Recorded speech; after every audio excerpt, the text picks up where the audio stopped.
3 साल हो सकता है आपके म्यूचुअल फंड्स तेजी से भागे, अगले 3 साल हो सकता है गोल्ड तेजी से भागे, उसके अगले साल 3 साल हो सकता है क्रिप्टो तेजी से भागे। तो जब आपके पास थाली में सब कुछ होगा तो at one time somebody would be performing for you. FOMO नहीं होगा, तो फोमो भी नहीं होगा आपको। ठीक है यार, गोल्ड अब अचानक से 3 साल बाद भागा तो मेरे पास तो पड़ा था, मैं तो लेता हूँ हर महीने 1000 रुपए का गोल्ड लेता हूँ, तो मेरे पास गोल्ड पड़ा था, मैं भाग रहा है गोल्ड में। बिल्कुल, बस याद दिलाने के लिए गिफ्ट करने वाला। हाँ बिल्कुल, वो ठीक है, आपको याद कराना निर्मला जी को टैक्स देना। जो भागे अपने दोस्तों को जाके बता दो मेरे पास तो ये भी था, मेरे पास तो ये भी है भाई। वो सोचेंगे साला इसने खरीदा कब। तो बेसिकली वही है एसेट एलोकेशन, सिंपल, एक स्वादिष्ट, nutritious, keep everything in that portfolio with a right mix. छोटे ड्यूरेशंस के लिए इक्विटी कम, डेट ज्यादा, बड़े ड्यूरेशंस के लिए इक्विटी ज्यादा, डेट कम, बहुत अच्छे ड्यूरेशंस के लिए और बड़े ड्यूरेशंस के लिए इक्विटी में भी रिस्क आप ज्यादा ले सकते हो, पर कचरा बिनने वाला नहीं बनना बस। अच्छा, अब आ जाते हैं जिसकी वजह से पिछली बार लोगों ने काफी चर्चा की थी अपने बारे में, रियल एस्टेट के बारे में। सबसे पहले तो मैं ये पूछना चाहूंगा, आपका रेंट बढ़ गया है क्या उस बात से? आपका जो फ्लैट फेमस हो चुका है।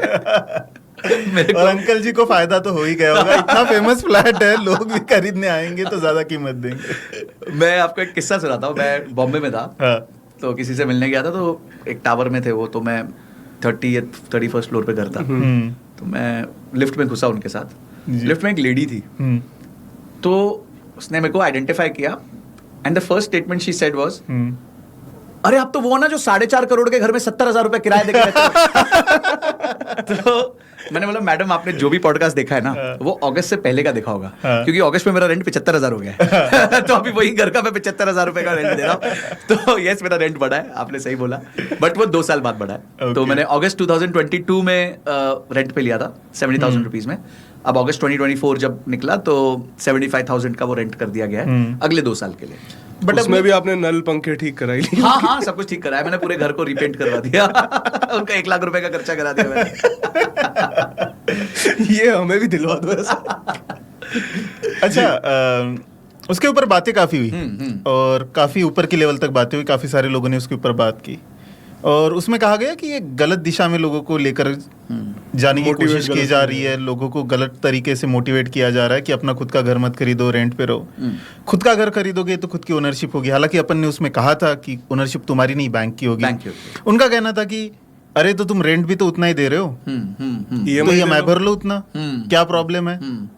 ये एक चीज थी। सही है। दूसरी एक चीज ये थी, लोगों का कहना था कि घर बस इन्वेस्टमेंट नहीं है, वो कहीं ना कहीं एक इमोशनल डिसीजन है। तो अगर ऐसे में कोई घर खरीद रहा है तो क्या वो गलत कर रहा है? मैं आपको ना एक अपने फ्रेंड की बात बताता हूँ। वो मेरे साथ अभी घर पे डिनर पे आया, तो उसका एक छोटा भाई है, अभी शादी हुई उसकी 2 साल पहले। अंकित, हाँ उसके ब्रदर का नाम अंकित है। तो अंकित और उसकी वाइफ दोनों आए थे, हम लोग बैठे डिनर कर रहे थे and they both work in Noida. और उनकी जॉइंट इनकम है, अच्छी IT कंपनी में काम कर रहे हैं, जॉइंट इनकम है करीबन महीने की 1.5 लाख रुपए।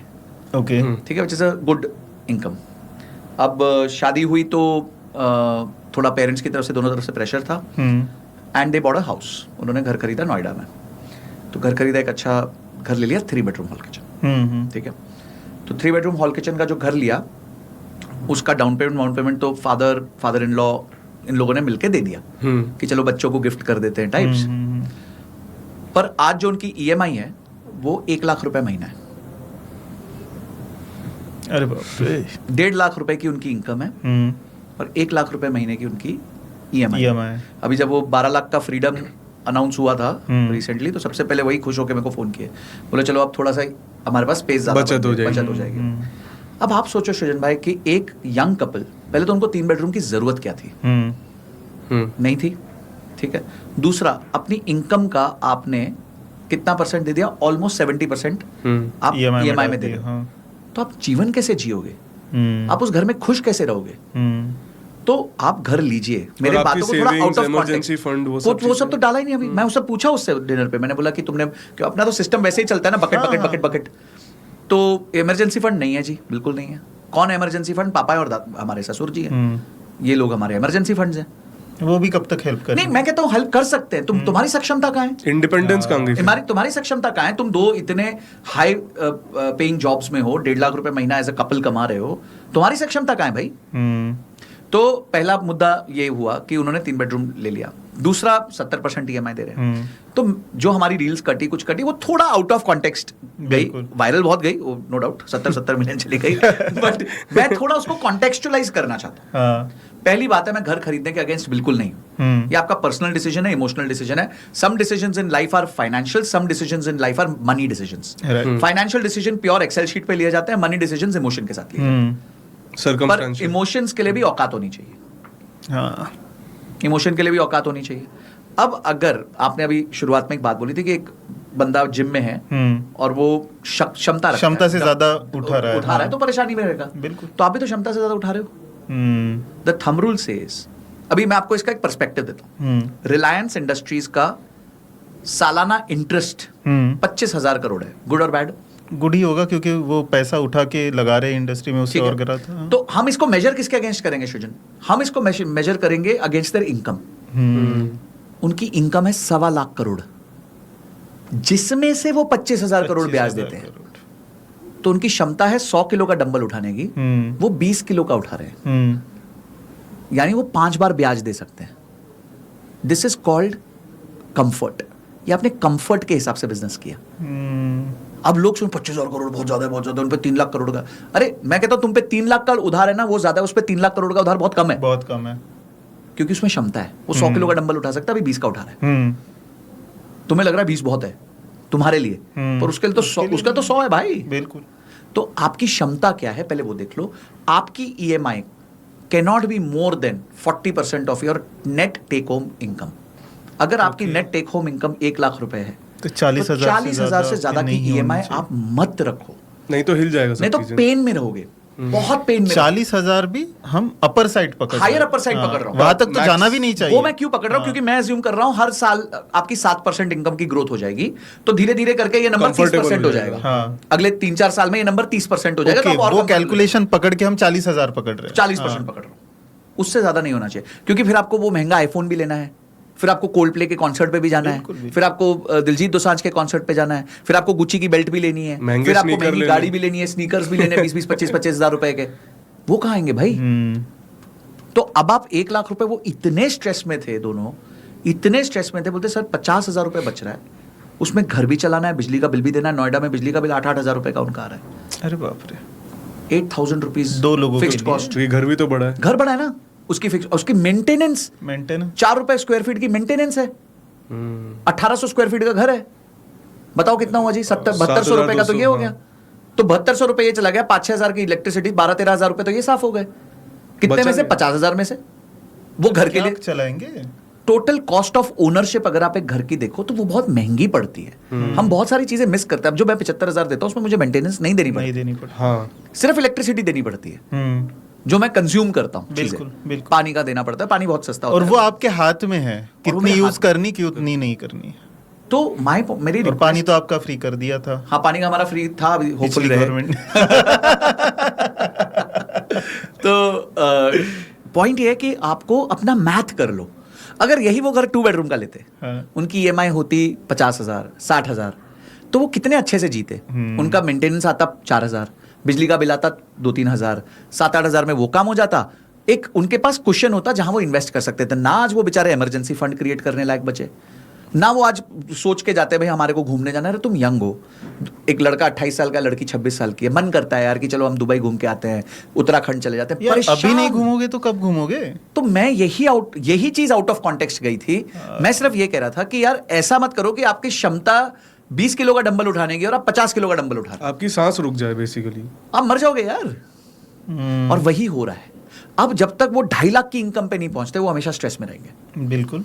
विच will take them at least 5 years। तो उन्होंने 5 साल का स्ट्रेस बांध लिया ना, वो भी 28 की उम्र में। पीक मतलब पीक हैप्पीनेस टाइम में आपकी शादी हुई है, नहीं एक अलग जोश होता है यार, इधर चलेंगे उधर चलेंगे, बाइक खरीदेंगे या फिर महंगी कोई चीज इंडल्जेंस करेंगे, तो आपने सब कट ऑफ कर दिया यार। और जिसकी वजह से उनकी रिस्क टेकिंग एबिलिटी भी कम हो गई, जीरो हो गई है। अब दोनों नोएडा में ही है। अगर किसी को बैंगलोर में जॉब लग गई तो बताओ क्या करेंगे? 2 रेंट कैसे देंगे? 2 रेंट कहाँ से देंगे? बहुत सारे फैक्टर्स हैं आज जो लाइफ आपकी जो है वो थोड़ी अग्रेसिव हो गई है।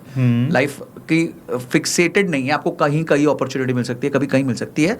तो मैथ कर लो, और मैथ के हिसाब से अगर आपका मामला जम रहा है, यानी आप 40% अपनी EMI अपनी इनकम की ईएमआई के अंदर अंदर रहते हो तो कृपया करके घर लो। मेरा कोई, मैं कौन होता रोकने वाला? बिल्कुल, मैं सिर्फ इतना कह रहा हूँ कि मैथ कर लो बस। तो और हमेशा याद रखना कि जिंदगी में आपकी पर्सनल कंपाउंडिंग आपके घर के कंपाउंडिंग से ज्यादा तेज होगी। अंकित भाई, जो घर मैं बॉम्बे में रहता हूं, मेरे पेरेंट्स रहते हैं, जब मैंने जॉब चालू किया था मैं उस घर को लोन लेके नहीं खरीद सकता था। आज मैं कैश डाउन करके 5 बार खरीद सकता हूं। तो पिछले 20 साल में कौन ज्यादा बढ़ा, घर या मैं? ऑब्वियसली मैं। घर तो वही रह गया। आज भी खरीद सकता हूँ, आज तो मैं और आराम से 4 बार खरीद सकता हूँ। सो माय पॉइंट इज, उससे बड़ा घर खरीद सकता हूं, उससे बहुत बड़ा घर खरीद सकता हूँ, बहुत अच्छी जगह पे खरीद सकता हूँ, बहुत अच्छी बिल्डिंग में खरीद सकता हूँ। तो कुछ चीजें आपको लाइफ में अर्ली में अपने ऊपर निवेश करना है, इमरजेंसी फंड क्रिएट करना है, इन सब पे जरूरत है।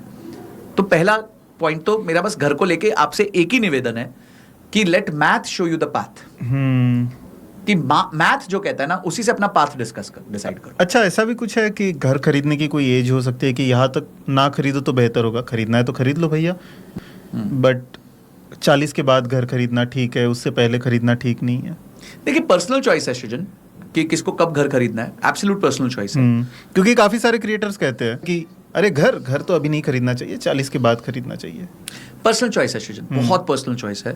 बिकॉज घर के साथ है ना बहुत मैसिव एक चीज है, वो है इमोशन और स्टिग्मा। ठीक है, तो स्टिग्मा ये है कि कल को आपकी शादी नहीं होगी क्योंकि आपके पास घर नहीं है। हाँ। ये एक स्टिग्मा का प्रॉब्लम है। लव मैरिजेस हैं तो वहाँ इतना इशू नहीं होता, बट जहाँ अरेंज मैरिजेस है वहाँ तो ये सब बहुत सारे क्वेश्चंस जनरली इंडियन कल्चर में आते हैं। सेकंड चीज है कि आपको पेरेंट्स से प्रेशर होता है, ग्रैंड पेरेंट्स से प्रेशर होता है, बिकॉज वो अलग अलग युग से रहते हुए आए हैं। वो आज के युग को समझ नहीं पाते, डिजिटल एसेट्स को नहीं समझ पाते, ये सारी चीजों को नहीं समझ पाते। उन्होंने देखा कि जमीन सबसे ज्यादा वैल्यू देती है, अपार्टमेंट्स भी बड़े हैं वैल्यू में कुछ। उनके जमाने में वो बेस्ट एसेट क्लास था और वो मोस्ट अवेलेबल एसेट क्लास था। तब इक्विटी इतना इजीली एक्सेसिबल नहीं था। तो एक बार बीच में वो आया। अभी देखिए, मैं आपको एक उदाहरण देता हूँ। अक्षय कुमार ने 2017 में घर खरीदा 2 करोड़ 85 या 2 करोड़ 90 लाख का। उस पे 7-8% ड्यूटी भरी, वो सब करा। और अब जाके 2025 की शुरुआत में या 24 के एंड में, आफ्टर 7 to 8 years, उसने वो घर बेचा है करीबन 4 करोड़ 30 लाख में, अपार्टमेंट। ठीक है, वो भी एक हमारा रील को बहुत क्वेश्चन आया था कि अपार्टमेंट की वैल्यू नहीं, उसके ऊपर तो आएंगे। हाँ, तो सारे जवाब लूंगा आज आपसे मिलॉर्ड। ठीक है बिल्कुल, कटघरे पे आप आपके अंदर सारे सवाल, पूरा क्रॉस एग्जामिनेशन होगा। तो अगर आप उसका CAGR निकालो तो the CAGR of that apartment is 6%। FD से भी कम है।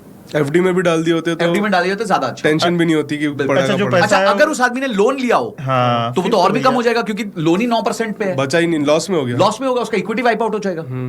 And this I am talking about one of the most prominent developers, top 3 developers of Bombay, and one of the most prominent locations of Bombay, जहां मतलब top of the class लोग रहते हैं।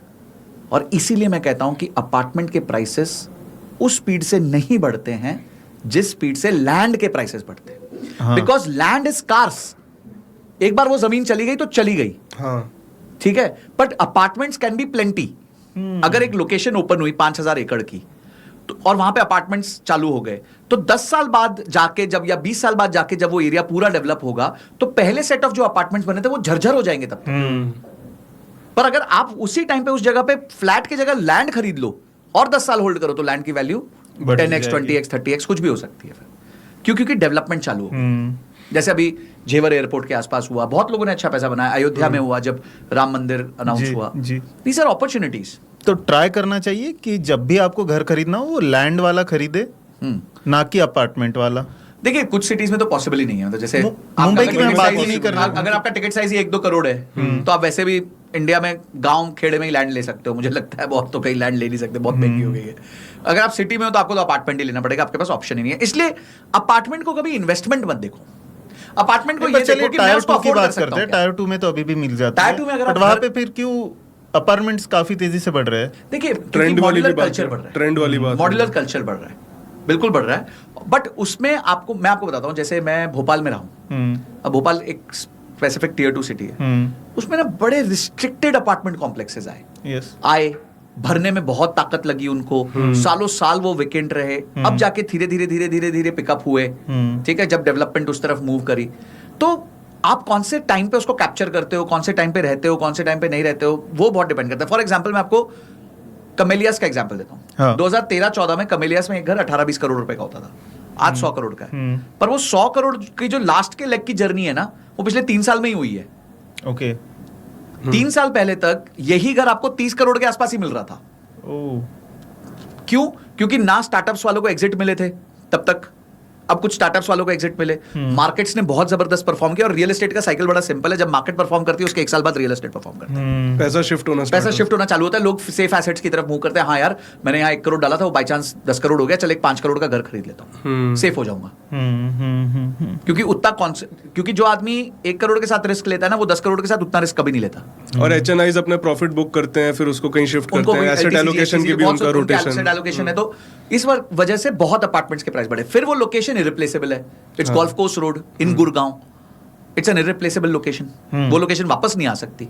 तीसरा, no rich person buys an apartment, he buys a neighbourhood.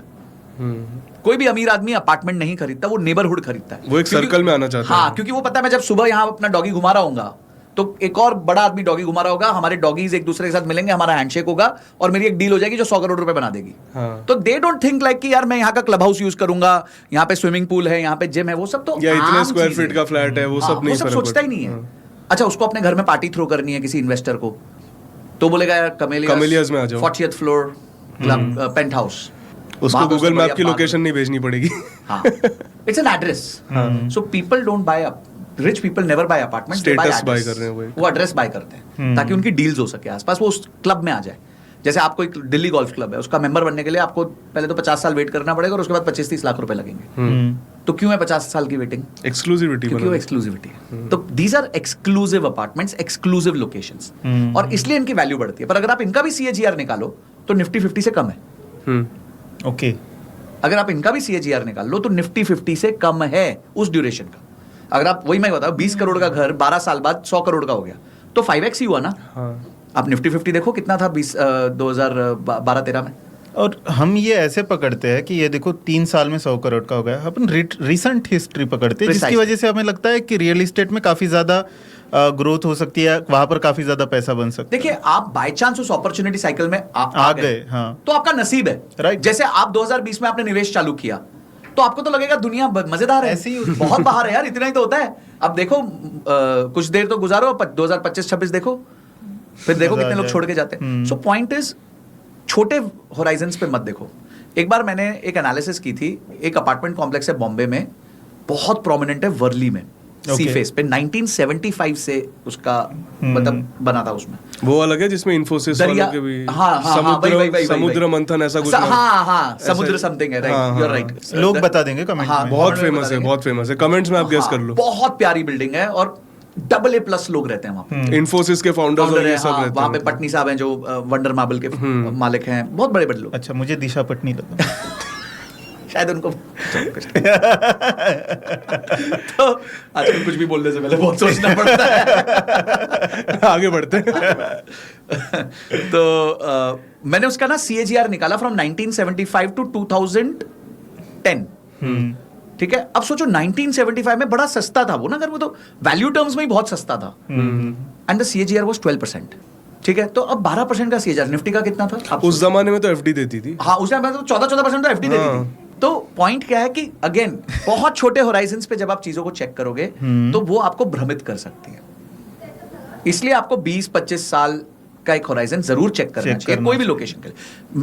हमने property खरीदी एक हमारे नेटिव में 2014 में, 24 में बेची, एग्जैक्टली सेम प्राइस पे, लैंड, हाथ जोड़ के ले लो भाई, 100-200 कम कर लो, गलत साइकिल में फंस गए ना। हाँ। ऐसे कितने लोग होंगे जो गलत साइकिल में फंस गए। बॉस, न्यूज पे मत जाओ, और न्यूज पे जाते हो तो डबल क्लिक करो, जैसे मैंने अक्षय कुमार की न्यूज पे डबल क्लिक किया। अरे यार, 2 करोड़ 80 वाली चीज 4.5 की हो गई। अरे देखो तो सही, मैथ कितने तो देखो, साल क्या हुआ, कितने साल, कब, कितना स्टैम्प ड्यूटी, कितना इलिक्विडिटी उस एसेट का। और वो अक्षय कुमार है, उसके लिए वन ऑफ है यार, उसके चुर्म उसका 1% भी नहीं है पोर्टफोलियो का। बिल्कुल, तो उसके लिए चुर्म हो रहा है, उसने बेच दिया, खरीद लिया, बेच दिया, दोस्ती यारी है जो बिल्डर है उसके साथ। हाँ, क्या पता मिल ही गया वो ऐड करके। क्योंकि एक अभी हम पुणे में देख रहे थे, ब्रोकर बताता है यहाँ पे सचिन का फ्लैट था जब ये बिल्डिंग लॉन्च हुई थी। बोला अच्छा, कैसे, उन्होंने खरीदा था? नहीं, बोलता है जो बिल्डर था उसने दिया था ताकि प्रमोशन हो जाए। अब आपको मैं एक और, ये कितना इंटेलिजेंस है सब में, और ये इंटेलिजेंस की वजह से हमारे जैसे लोग बिफूल्ड हो जाते हैं। अभी पीछे एक शार्क टैंक का एपिसोड आया जिसमें एक कंटेस्टेंट ने 10 लाख रुपए के स्नीकर्स पहने हुए थे, बड़ा फेमस हुआ था वो। जी जी।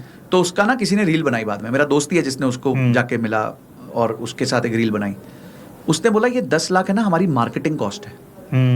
ये जूते जो हमने पहने थे ना, ये सिर्फ बुलवाने के लिए पहने थे कि वो आदमी बस बोल दे कि 10 लाख के जूते हैं, क्योंकि ये चीज लोगों के यहाँ टिक जाएगी, फिर वो हमें ढूंढेंगे और हमारे जूते खरीदेंगे। बोले ये तो हमारा मार्केटिंग कॉस्ट था जो हमने ऐसे रिकवर कर लिया। तो तुम सोच रहे हो कि वो बेवकूफ है 10 लाख के जूते पहनता है, वो समझदार है, वो व्यापारी है, उसने वो 10 लाख रुपए का भी निवेश कर दिया।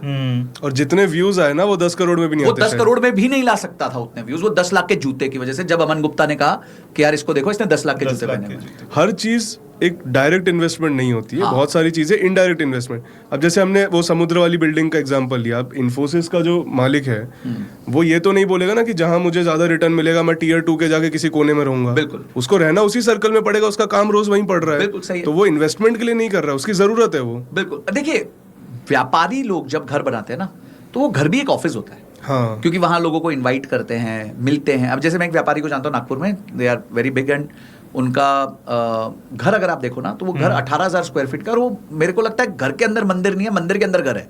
अच्छा, मतलब इतना सुंदर बनाया हुआ है। तो आपको ऐसा लगेगा किसी शेख का घर है, इतना गोल्ड और ये और वो। आपने बोले यार ये देखो क्या पैसे वेस्ट कर दिए, पर उस घर में कोई आ गया ना तो वो डील किए बिना उठेगा नहीं। उसको कॉन्फिडेंस आएगा, यार इस आदमी के साथ मेरा पैसा सेफ है, इसके साथ मैं बिजनेस कर सकता हूँ। जो घर पे इतना लगा सकता है वो कितनी बड़ी मानसिकता का आदमी है।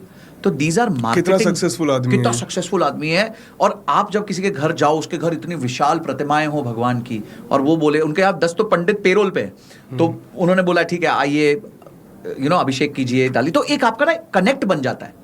हिंदुस्तान में कनेक्ट बनाने का भी तो यही तरीका है ना। बिल्कुल। आप किसी को घर पे आमंत्रित करते हो, उसको बोलो थाली पकड़िए, पूजा कीजिए, और आपका टिक्का होगा, ये होगा। तो ये सब चीजें ना बहुत मैटर करती हैं। हाँ। तो ये जितने बड़े व्यापारी लोग हैं ना, जब घर में किसी को होस्ट करते हैं तो वो ये सब चीजों का बहुत टेक केयर करते हैं, और इसके लिए वो अपने घर को AA+ लेवल का बनाते हैं। क्योंकि वो हल्के लोगों को तो होस्ट करते नहीं ना, उन्हीं के स्टैचर के लोगों को होस्ट कर रहे हैं। So please don't consider anything on the face value. मैं सब लोगों को यही कहना चाहता हूँ। क्या जैसे हमने कभी भी अपार्टमेंट की भी बात करें तो apartment, as I said, people are not buying apartment, they are buying addresses. वो एड्रेस खरीद रहे हैं, अपार्टमेंट नहीं खरीद रहे। उनको नहीं फर्क पड़ता अंदर 6,000 स्क्वायर फीट है, 5,000 स्क्वायर फीट है। क्योंकि एक बड़ी सुंदर लाइन आशुतोष राणा ने बोली थी कि एक 5,000 स्क्वायर फीट के घर में 500 स्क्वायर फीट में आप रहते हो, बचे हुए 4.5 स्क्वायर फीट में आपका अहंकार रहता है, आपका ईगो रहता है। बिल्कुल। तो आप तो 500 स्क्वायर फीट में ही रहने वाले हो। आप घूम फिर के अपने एक बेडरूम को एक बेडरूम में रहने वाले हो, और बाकी टाइम तो घूम ही रहे हो इधर उधर। वो रिटर्न ऑन ईगो है, रिटर्न ऑन इन्वेस्टमेंट नहीं है। अच्छा, ये हो गई बड़े लोगों की बात जो एड्रेसेस खरीदते हैं, बट कुछ लोग माचिस की टीलियां भी खरीदते हैं, छोटे छोटे घर खरीदते हैं। बिल्कुल, उनको क्या करना चाहिए? क्या खरीदना सही है वो डिसीजन? देखिए, अगेन पर्सनल है और आपकी क्षमता है। अगर आपको लग रहा है कि मेरी इनकम में से मैं EMI कंफर्टेबली भर सकता हूं, पर अगर आप ये सोच रहे हो कि मैं इस घर को खरीद लेता हूं, ये सालाना 10% बढ़ेगा, तो वो गलत है। क्यों? क्योंकि आज आपने वो घर खरीदा और समझो 10, 15, 20 साल रखा, आपकी EMI खत्म हो गई, आपने थोड़ा अर्ली रिपेमेंट कर दी, अब वो घर फ्री हो गया। अब आप बोलते हो कि जी मेरा तो 2 बेडरूम का घर था, पर मैं लाइफ में प्रोग्रेस कर गया हूं, मेरी आमदनी बढ़ गई है, मेरा परिवार बड़ा हो गया, मैं 3 बेडरूम का लूंगा। तो अब जिस भाव पे आप 2 बेडरूम बेचोगे पर स्क्वायर फीट, उतने भाव पे तो आपको 3 बेडरूम मिलेगा ना। तो इसको आप, it's a house is a replacement asset, right? ठीक है, इट्स अ रिप्लेसमेंट एसेट है। इसलिए कभी भी घर के अप्रिसिएशन को आप प्लीज अपना मत मानो। जिस घर में आप रहते हो, जिस घर को आपने कंजम्पशन के लिए लिया है, उस अप्रिसिएशन के आप अधिकार नहीं रखते हो, क्योंकि ना आप उसको बेचने वाले हो। ठीक है, और अगर आप बेचोगे तो अपग्रेड करोगे, रिप्लेस करोगे, और रिप्लेस करोगे तो उसी कॉस्ट पे करोगे। That's it. तो आपको घर के लिए एक ही चीज सोचनी है, क्या मैं मंथली बेसिस पे इतनी क्षमता रखता हूं कि इसकी EMI दे पाऊं। बस एक ही क्वेश्चन आपके माइंड में होना चाहिए। डाउन पेमेंट आपने इकट्ठा कर लिया, चाहे आपकी पुरानी सेविंग्स थी, या आपके पेरेंट्स ने सपोर्ट कर दिया, या फिर इन-लॉज ने सपोर्ट कर दिया, ग्रैंड पेरेंट्स ने सपोर्ट कर दिया, फ्रेंड्स ने सपोर्ट कर दिया, और उसके बाद आप क्या मंथली बेसिस पे अपनी EMI को अच्छे से कंफर्टेबली निभा पाते हो। That is the only damn question you have to answer.